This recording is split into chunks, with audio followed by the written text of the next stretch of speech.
welcome to Spoken With Podcast, where we discuss important and often overlooked topics. Today, we're shining a light on a sensitive but extremely important subject, a narcissistic mother, how their behavior affect their children and the journey of healing from such relationship. To start, let's define what it means to have a narcissistic mother. These people frequently display manipulation, self-centeredness, or a never-ending demand for approval, and a lack of empathy. Their actions have a significant impact on the emotional growth and the well-being of their kids. Let's look at the expert references or expert stories. According to Dr. Ramani, a clinical psychologist and an author who specializes in narcissistic, a narcissistic mom frequently put their own wants and desire over their children's, resulting in emotional neglect and invalidation. These can have a long-term impact on a child's self-esteem, relationship, and overall mental health.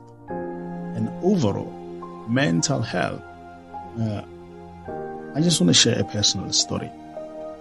I once had a friend who had a narcissistic mother. She felt as if she had to fight for her mother's attention and praise as she grew up. Her mother will dismiss her feelings and needs, making her invisible and unimportant. As a result, my friend suffered from low self-confidence and had trouble building meaningful relationships later in life.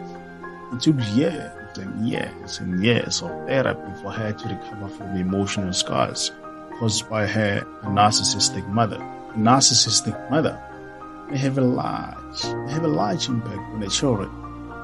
Children may suffer from emotional neglect, manipulation, and a distorted sense of self-worth because of the lack of a good motherly. They frequently grow up feeling dissatisfied, worried, or suffering with relationships. Recognizing a narcissistic behavior. What are the key behaviors that define a narcissistic mothers? Recognizing these indications is critical for studying the healing and the boundary setting process. Some frequent characteristics include gaslighting, emotional manipulation, and the continual craving for control. Okay, let's look at the practical tips.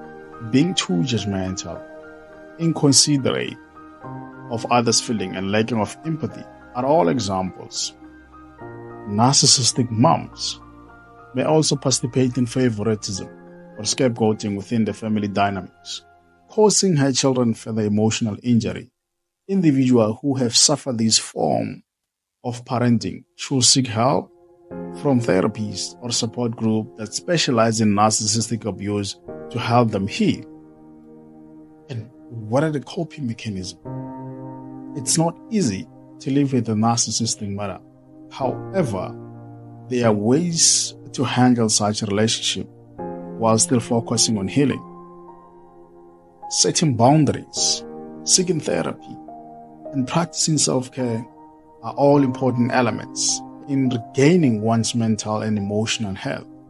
Should you ever confront a narcissist? Like, somebody's going to come listen to this podcast and be like, all right, that's it, I'm calling dad. Nope. If we only said one thing in this entire podcast episode, never ever call out a narcissist.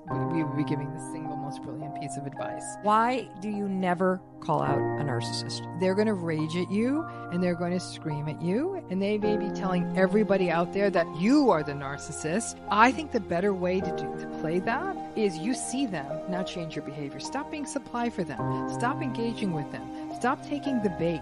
If you call home and the first thing out of somebody's mouth is, haven't heard from you in a long time, you should not say, the phone works both ways. No way. No, if you know this person's narcissistic, absolutely not. So they say, haven't heard from you in a long time, and you'd say, no, you haven't. Oh. And then where are they going to go with that? Because what you've done is you've taken away the volley.